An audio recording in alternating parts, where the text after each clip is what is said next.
අලුතෙන් SLT Mobitel Home 4G LTE connection ගන්නායට වටිනා tab computer සහ data දීමනා. අලුතෙන් SLT Mobitel Home 4G LTE connection ගන්නායට වටිනා tab computer සහ data දීමනා. රින් වෙළඳපොලේ අඩුම මිලකට රුපියල් 199යි.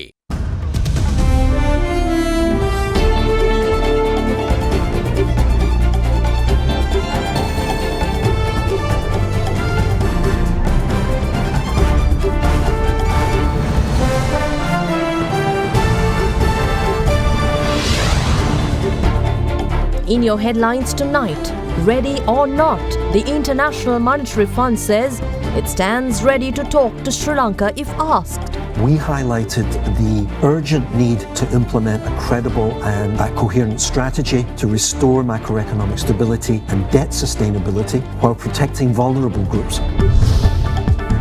Escalating issues. Sri Lanka's drama with fuel and gas shortages continue as dollar shortages hinder purchases still. Angry voices. Today's JVP Youth Wing march on the Presidential Secretariat leads to tense moments.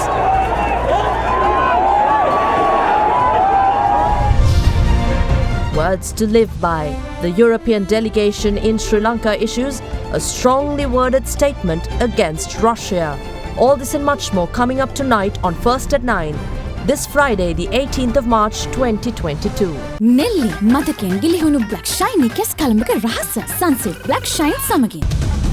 From AdaDerana, this is AdaDerana First at 9, live from Studio 24 in Colombo.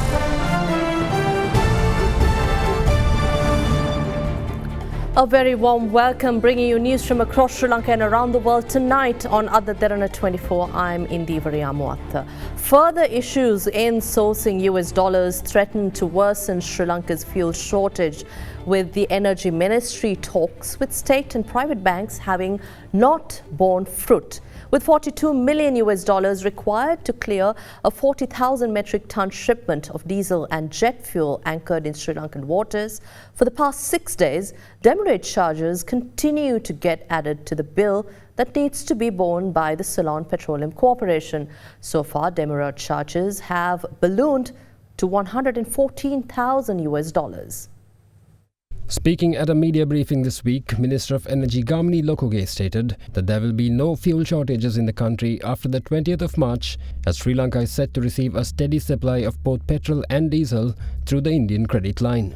However, with 2 days to go before what the minister says could come to pass, the government still needs to clear some fuel stocks that are currently in Sri Lankan waters to ease the public burden. At the moment, 20,000 metric tons of diesel and another 20,000 metric tons of jet fuel are anchored in Sri Lankan waters, waiting to be cleared by the CPC. The bill for the shipment is 42 million US dollars. However, with delays in clearing the shipment so far, this cost balloons by 19,000 US dollars in demurrage charges per day. The tanker has been anchored in Sri Lanka for 6 days now, leaving the accumulated demurrage charges at 114,000 US dollars. According to the Ministry of Energy, discussions have been held with state and private banks to aid it in securing this amount. However, the banks have so far been unable to do so.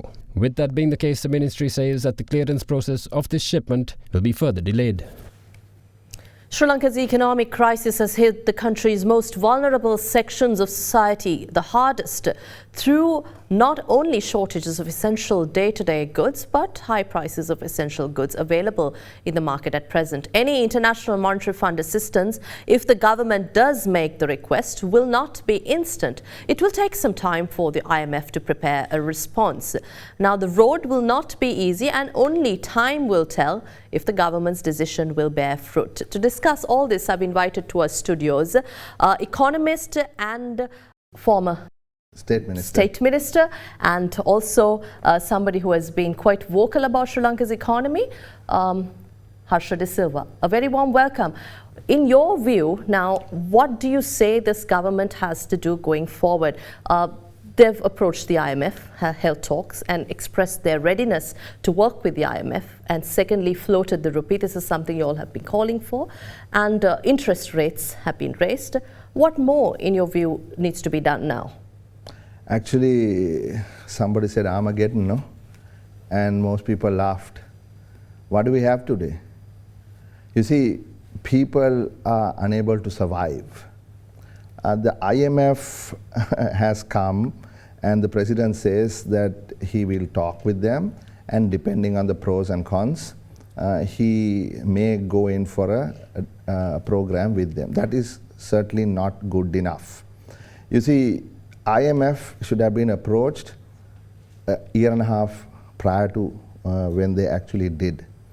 And the rupee should have been floated long time back, right? And then if they did so, having understood clearly that this is an economic system, that you can't just change one variable, it impacts others. For instance, without hiking interest rates, letting the rupee go was not a wise move. They said 230, now it is at 280. Bids and offers are at 275, 290. I don't know where it's going to end. And they haven't changed the monetary management practices even today, even though they have stopped printing, actually stopped publishing the money printed figures since 2 days ago. We understand about 56 billion rupees got printed today. So they are in a mess, and they are going further into a crisis. So are you saying that they're not moving in the right direction with these steps that they have taken? This is something you all have called for. So is this not sufficient? We called for it long time back. But they've done this now. So where do you think they what have they should go done? now? This is a day later dollar short. I mean, they have put millions of people into misery. Even now coming here, I couldn't pass the Alexandra Shed because of such a queue to get diesel. People have been made poor at least by 25%, right? And for what? Because some people had egos to protect. Why did they not listen? See, the problem is so complex. I don't think they can even figure out where to start. And it is not going to get any better anytime soon unless they sit down and say, look, we made a massive mistake, right? Let's admit we made a huge mistake, and we got to start putting it back.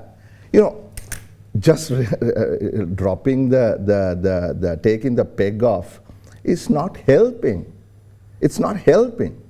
What do you think led to this situation? You were in government from 2015 to 20, and we've invited you here because we know you talk constructive.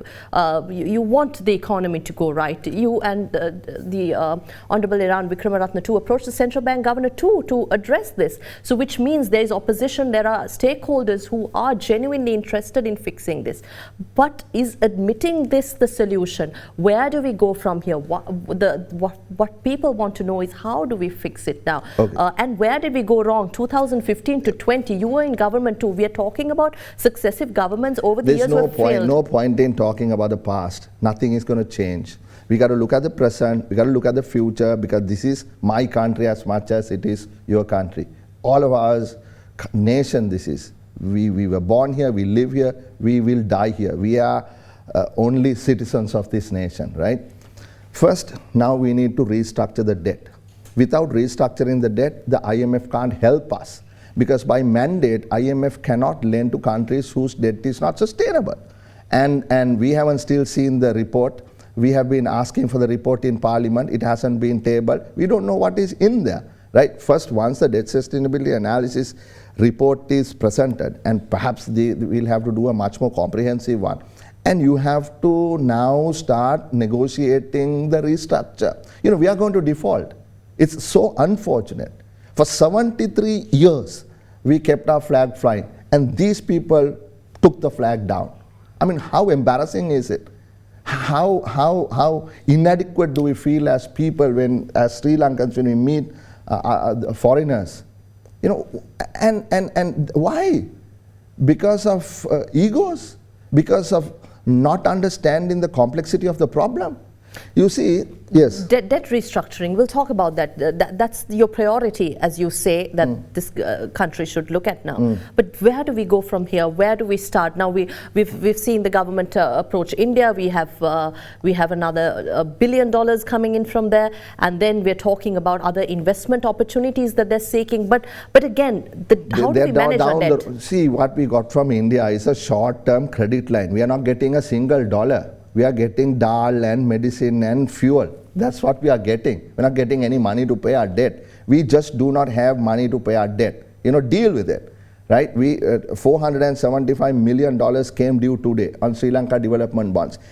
At least till 4 o'clock, 3:55, instructions hadn't gone to banks to pay the money, right? We heard around 4 o'clock instructions did go. But we have come to the absolute bottom of the pit.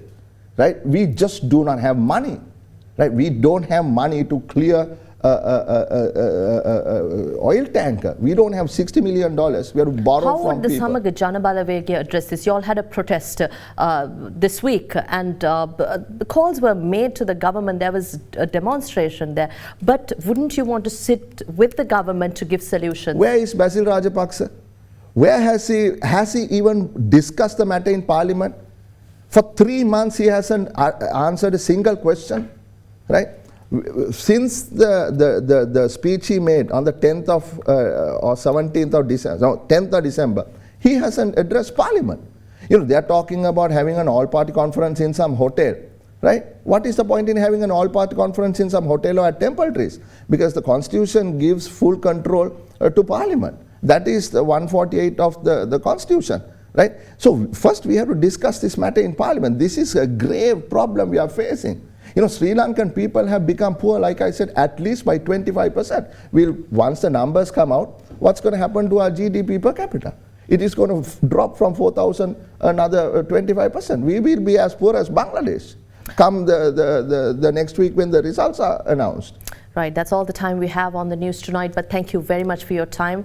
We had with us economist and Samagi Janabalavegya parliamentarian Dr. Harsha De Silva. Moving on to other news, Sri Lanka's need for an emergency solution to its debt problem seems to be leading in one direction, the International Monetary Fund. With discussions having been held, an IMF team set to arrive in the country to assess the situation, IMF spokesperson Jerry Rice reiterated yesterday that the IMF is in a state of readiness to discuss all options for a sustainable solution. The International Monetary Fund stands ready to begin discussions with Sri Lanka on a program to support the country, IMF spokesman Jerry Rice stated at a press briefing held yesterday. When asked about its talks with Sri Lanka, Rice stated that the IMF has already highlighted the urgent need for Sri Lanka to implement a credible and coherent strategy to restore macroeconomic stability and debt sustainability, and also protect vulnerable groups through strengthened, well-targeted social safety nets. All options remain on the table with regards to Sri Lanka, Rice added. On Sri Lanka, clearly another country facing mounting economic challenges. In our Article 4 consultation recently, we just concluded the board meeting on that late last month. We highlighted the urgent need to implement a credible and a coherent strategy to restore macroeconomic stability and debt sustainability while protecting vulnerable groups through strengthened, well-targeted social safety nets. So that was our annual consultation with Sri Lanka, which we have with every country. Beyond that, I'm not in a position to share further details at this point, but I can tell you we stand ready to discuss all options for Sri Lanka. Following the conclusion of its Article 4 consultation with Sri Lanka, the IMF's executive board has recommended a gradual return to a market-determined and flexible exchange rate to facilitate external adjustment and rebuild international reserves. Earlier this week, IMF Asia and Pacific Department Director Chan Yong-ri met with President Gotabaya Rajapaksa to discuss the details of the fund's latest review of the economy and the assessments on the island nation. Following the meeting with the top IMF official, President Rajapaksa, in a televised national address, stated that he has decided to work with the IMF. Well, we have an explanation from Litro Gas coming up right after this break.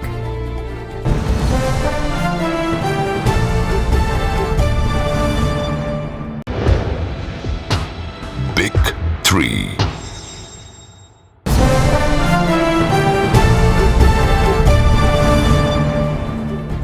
Welcome back. Despite having recommended or recommenced LP gas distribution from today, Litro gas officials are warning that the state institution remains at risk of closure from a staggering 2,000 loss on each cylinder. Now, the 2,000 rupee loss on each cylinder. Addressing a media briefing today, Litro officials explained that the sudden devaluation of the rupee has further complicated its purchases at current market rates. If this continues, they explain, the company may have only 3 months left to survive without a price hike. Last Wednesday, Litro Gas Lanka halted its gas distribution, citing a lack of adequate stocks for domestic consumption. The decision was taken following the inability by gas distributors in the country to secure the necessary foreign exchange to clear LPG shipments anchored in Sri Lankan waters.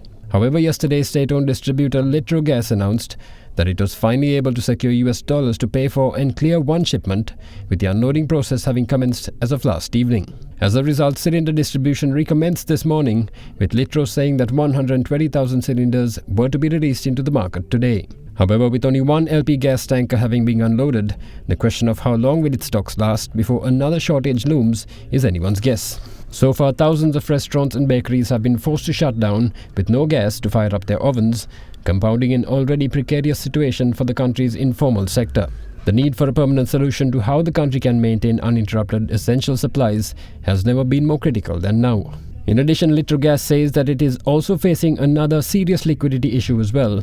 That is, with it facing losses every month, it has been getting increasingly harder to secure Sri Lankan rupees to purchase US dollars to clear shipments. Speaking at a media briefing today, Litro Gas officials explained the possible short-term consequences of this situation. පෙබරවාරි මාසයේ ජාත්‍යන්තර LPG මිල metric ton එකකට dollar 880යි. ඒ කියන්නේ 2022 පෙබරවාරි මාසයේ 880ක dollar පදනම යටතේ දැනට භාගත කිරීමට සූදානම් නෞකාව මේ මිලට අලෙවි කෙරුවොතින් අපිට මේ නැවෙන් විතරක් රුපියල් මිලියන 200ක පාඩුවක් වෙනවා මේ මිල යටතේ බෑවොත්. මාර්තු මාසයේ ලෝක වෙළඳපොලේ LPG මිල පදනම් කොටගෙන ඒ කියන්නේ මෙට්‍රික් ටොන් එකට ඩොලර් 1018ක් යන පදනම මත ගණන් බැලුවොතින් අපිට මේ යන විදියට සම්පූර්ණ රජයට සහ මෙම සමාගමට මෙම මිල පදනම මත අහිමිවීම මිලියන 200ද ඉක්මවා යනවා. අපි මාර්තු මාසයේ මිල පදනම් කොටගෙන සැලකූ කල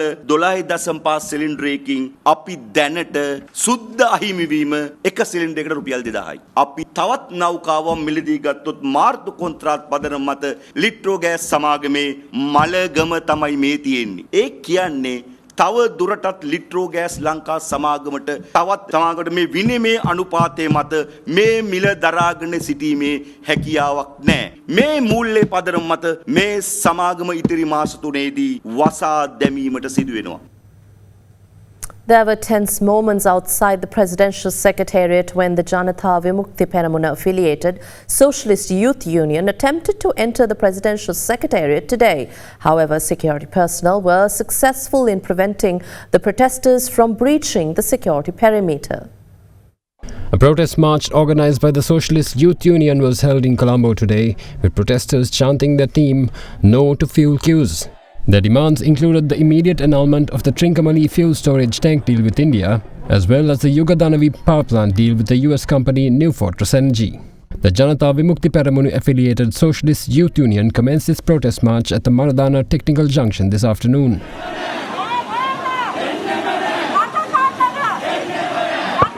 The protest march then passed the Fort railway station and made its way along Lotus Road to the presidential secretariat. Serious traffic jams were reported along most routes leading towards Golface Green. Having reached the presidential secretariat, a tense situation ensued as protesters tried to enter the premises. The situation escalated when security personnel maintaining a barricade tried to prevent the protesters from entering the premises.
Having been prevented from breaking through, the protesters then held a public rally outside the presidential secretariat. In the meantime, the Samag Janabalawega held a torchlit protest march last evening in the Devinuwara area. In addition, there were also protests by members of the public as well. One such protest was held in Atharugiriya last night, accusing the government of not doing enough to intervene in resolving the economic crisis in the country. Prime Minister Mahinda Rajapaksa has called for the public's support for decisions that will need to be taken by the government to provide the public with necessities. He added that although it may not be possible to bring about instant solutions, the government is prepared to take systematic steps. අද තමුන්වහන්සේලා දන්නවා රට තාම අසීරු තත්ත්වයක තියෙන වෙලාවක්. එක පැත්තකින් කොරෝනා වසංගතයට මූණ පාලන සිද්ධ වෙලා තියෙනවා. ඒක ඊටාම සාර්ථකව මම හිතන්නේ අපි මූණ දුන්නා. ඒ වගේම වෙනත් ආර්ථික බලපෑම් ඇති වෙලා තියෙන යුගයක තමයි අපි අද ජීවත් වන්නේ. නමුත් රජයක් වශයෙන් අපි ජනතාවට දිය යුතු කළ හැකි සියලුම සහන සැලසීම රජයේ වගකීමක් වශයෙන් අරගෙන කටයුතු කිරීමට අපි සූදානම්ව ඉන්නවා. විශේෂයෙන්ම ගමක ප්‍රදේශයක් දියුණු වෙන්න නම් මහා මාර්ගයේ පහසුකම් විදුලිය ඒ වගේම ජල පහසුකම් ලබා දිය යුතුව තියෙනවා. නමුත් ක්‍රමානුකූලව එකින් එක අරගෙන ඒ සංවර්ධනය කිරීම තමයි අපේ පරමාර්ථය. අපි තමුන්වහන්සේලාගේ ප්‍රශ්න පිළිබඳ අවබෝධයක් පිරිසක් රටේ ජනතාවගේ අවශ්‍යතාවයන් හඳුනාගත්ත පිරිසක් තමයි අද රට පාලනය කරන්නේ. එක පාරට එක පැයකින් එක දවසකින් එක මාසෙකින් එක අවුරුද්දකින් සියලු දේ කරන්න පුළුවන් කමක් නැහැ. නමුත් එකින් එක ඉටු කිරීමට අපි පියවර ගනිමින් තියෙනවා. ඒ සඳහා ඔබේ සහායත් අපිට අවශ්‍ය වෙනවා කියන එක මේ අවස්ථාවේදී මතක් කරන්න ඕන. 6 Sri Lankan fishermen have been detained by the Indian Coast Guard for poaching in Indian territorial waters. According to the Indian Coast Guard, the 6 had been found 170 nautical miles off the coast of Kanyakumari in South India with their automatic identification system deliberately turned off. 6 Sri Lankan fishermen were arrested yesterday and they are both seized by the Indian Coast Guard for allegedly fishing in Indian waters. Reports say that this is the second incident involving Sri Lankan fishermen this month. According to reports, the 6 Sri Lankan fishermen had ventured into the Indian exclusive economic zone yesterday. Maritime surveillance by Indian Coast Guard vessel Vajra had detected the Sri Lankan boat about 117 nautical miles southeast of Kanyakumari. The 6-member crew was subsequently arrested for violating the Maritime Zone of India Act of 1981 and their fishing boat was impounded. Reports say that the crew was fully aware that it was poaching in Indian waters and the automatic identification system on board the vessel was deliberately turned off. The boat and the fishermen were brought to the Tuticorin port and handed over to the Marine Police for further investigations. The European Union delegation in Sri Lanka has called for international condemnation of Russia's invasion of Ukraine through an official statement released today. The statement, signed by 14 foreign envoys on Sri Lanka, says that Russian actions pose a serious threat to the rule-based international order and fundamental principles of sovereignty and territorial integrity. Now, the statement went on to add that the invasion is unacceptable and a gross violation of international law, including the UN Charter. The EU accused Russia of threatening the fundamental principles of sovereignty and territorial integrity that undermine peace and security around the world. The EU has also called on the international community to demand Russia immediately end its aggression and reiterated its unwavering support and commitment to Ukraine's independence, sovereignty and territorial integrity.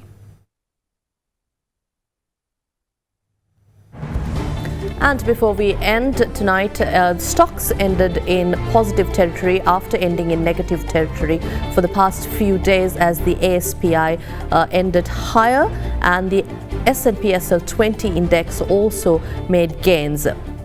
That's all we have tonight. Have a pleasant evening. Good night.